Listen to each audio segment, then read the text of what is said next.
take an opportunity to let you know a little bit about what a robust internship program we have, not only in the College of Business, but throughout the university.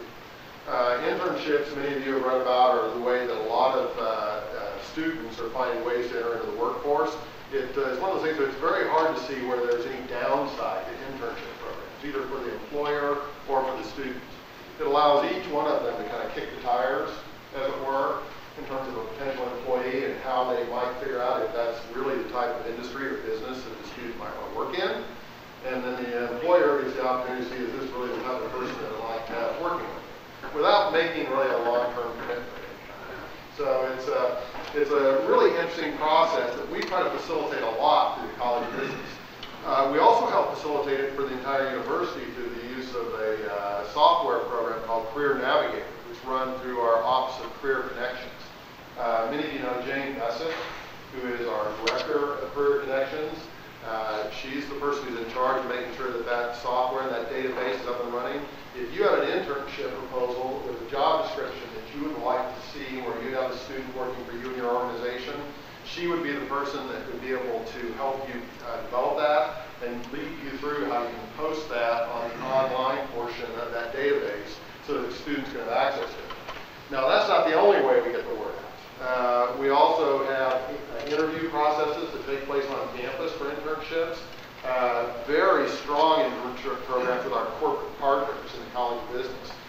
One of those in particular, Microsoft Licensing, hires a very large number of students from us each year that go to work out at Microsoft, who have the opportunity to look at it and see what their business models may be. We have a flyer that's back here on this back table, over here to my left. There's also some little takeaways that you can have, some little water bottles and pens and stuff, so that's part of our branding initiative. We'd like you to carry those things around with you and explain all the great things about college as you take those. One thing I need to emphasize to you is that if you're going to do an internship with one of our students from the university, you're required to sign an internship agreement with the university if that is going to be for credit. If the student wants to earn academic credit for the internship, it's a contractual relationship that you must have with the university.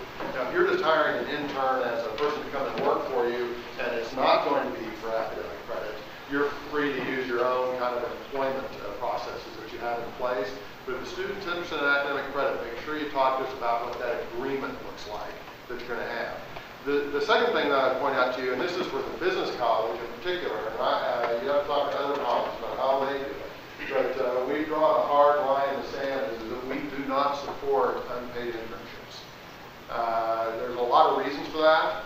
A lot of people will come to us and say that, well, volunteer work is, we're some down there. We think it actually violates some of the labor standards in terms of pay, work for pay. We think as a College of Business, we're not, sorry about that. I would be the one that does that. Somebody telling me to wrap it up.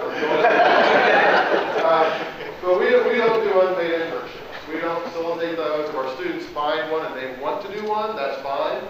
But we expect them to be paid. Typically, we'll find the pay for our internships is between the $10 and $20